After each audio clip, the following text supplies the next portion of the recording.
সরকারি স্কুলের শিক্ষকের বেতন বেশি কিন্তু শিক্ষা কম, বেসরকারি স্কুলের শিক্ষকের বেতন কম কিন্তু শিক্ষা বেশি। সরকারি হসপিটালে ডাক্তারদের বেতন বেশি কিন্তু চিকিৎসার গুণগত মান কম, নার্সিং হোমে ডাক্তারদের বেতন কম কিন্তু চিকিৎসা ফাটাফাটি। সরকারি প্রতিষ্ঠানগুলোতে কর্মচারী বেশি কিন্তু কাজ কম, অন্যদিকে বেসরকারি প্রতিষ্ঠানগুলোতে কর্মচারী কম কিন্তু কাজ বেশি। সরকারি কলেজে অ্যাডমিশন নেওয়া কঠিন কিন্তু পড়ালেখা ঢিলে, অন্যদিকে বেসরকারি কলেজে অ্যাডমিশন নেওয়া যায় সহজে কিন্তু পড়ালেখা দুর্দান্ত।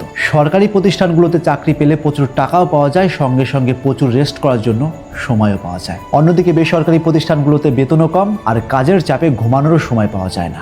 সরকারি চাকরি পাওয়া মানে সোনার হরিণ পাওয়া কিন্তু কাজ চলে কচ্ছপের গতিতে। অন্যদিকে প্রাইভেট সেক্টরে টাকা কম কিন্তু কাজ চলে রকেটের গতিতে। সরকারি হসপিটালের নার্সগুলো এত টাকা বেতন পাওয়া সত্ত্বেও সাধারণ মানুষের সঙ্গে কুকুরের মতো ব্যবহার করে, আর অন্যদিকে নার্সিং হোমের নার্সগুলো তাদের বেতন কম কিন্তু তাদের ব্যবহার এবং কথাবার্তায় যেন মুক্তা ঝরে। সরকারি চাকরি করে কিন্তু 10,000 টাকা বেতন, তা হওয়া সত্ত্বেও মেয়ের বাবা তার কাছে নির্দ্বিধায় মেয়ে বিয়ে দেয়। আর অন্যদিকে একজন প্রাইভেট কোম্পানিতে মাসে লাখ টাকা ইনকাম করে, তার কাছে পাড়ার সবচেয়ে গরিব ব্যক্তিও তার মেয়ে দিতে চায় না। কথাগুলো তেতো মনে হলেও এটাই বর্তমান দেশের আসল বাস্তবতা। তাই আজ থেকে চোখ খুলুন আর তাপস এক্সপ্লোরার পেজে নতুন হয়ে থাকলে পেজটিকে ফলো দিয়ে রাখুন।